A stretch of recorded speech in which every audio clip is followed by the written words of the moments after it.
You ever feel like you work too hard on something and it turns out you only had to do half the work? You ever feel like the teacher just goes too easy on the class, and because it isn't challenging, you get a worse grade than the class that was challenging, and you feel like you didn't deserve the bad grade because that other class was more challenging? Okay, that second one is just me being stupid, but I think I do that. I think I overwork myself. And it totally applies to YouTube videos. I should also add a disclaimer. I'm grateful for the views I already have. I just think the most validating work on YouTube, art, deserves reimbursement. It's hard work, and there's too many people that do art for barely anything. So what gives? Why did my silly video get so much and my others did not get as much? I feel like my art has been on a teeter-totter of good views and bad views, and that's all around. I'm talking TikTok shorts, Instagram comics, and now YouTube videos. Everything seems to either soar or fail, but when something soars, you better believe you can make something similar and it will still soar. So there's gotta be a reason. I couldn't ignore how the algorithm was telling me something, so I tried asking various friends about it. Your video's good. But can you tell me more? You make art better than me. But the video, I need critiques. Look, man, a lot of people haven't even gotten as far as you. What's the problem? The problem was improvement. I couldn't find any way to fix what was wrong, and when you can't fix what is wrong, you risk fixing what is right. Some may say you just rely on intuition at that point. My video did bad because I'm not being my true self. And then you be your true self and the video is better. Well, I kept pretending my new true self was in the next edit.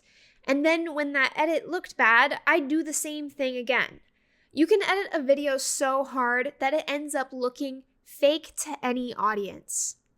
I had to take a step back and really think about it. Or rather, take it from people around me making the same things.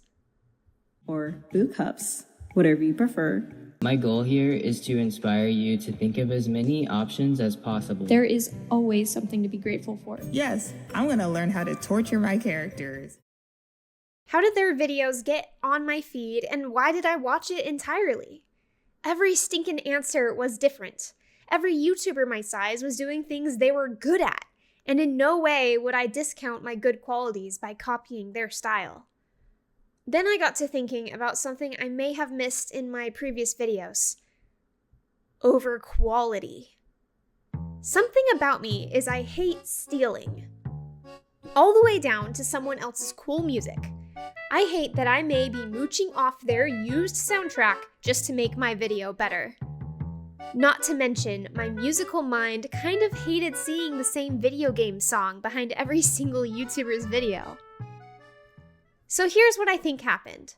I made my own music, added it to the video, and then frickin' overplayed it a bit too much. What I'm trying to say is, I didn't feel confident displaying my voice without any sound in the background. I was hiding my insecurities through other features of my videos.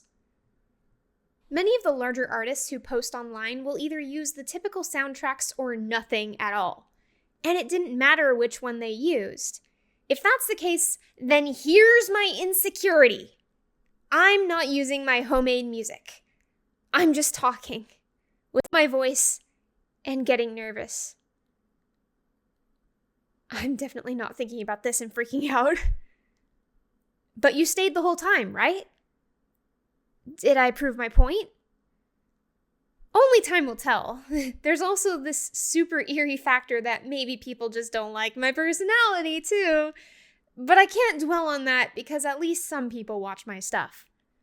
I will say, the journey for the past 6 months has also been about being willing to talk about myself. I needed all those videos to be willing to share details that I know I wouldn't normally share. I learned to be relatable. And I learned to post content publicly, which was a whole other climb in itself. Not to mention my art getting better. So I think I learned something. And I hope you did too. If you're new here, hello, I'm Yanimations. This is my Discord. So if you couldn't tell, that was a little bit scary for me because it has me a little bit more front and center than my other videos. In the Discord, we're doing an animation really soon, so if you wanted to contribute a couple little slides, it would be really fun to have you. I also just created YouTube memberships, so they use the similar emotes that the Discord already has. They're all hand-drawn by me and pretty silly. Also wanted to just shout out these creators. They've contributed awesome emotes in the Discord, and I definitely can't use them for my memberships, but I just appreciate them all the same. Just look at them. They're so good. The creators are linked right here, and have a wonderful day, everybody.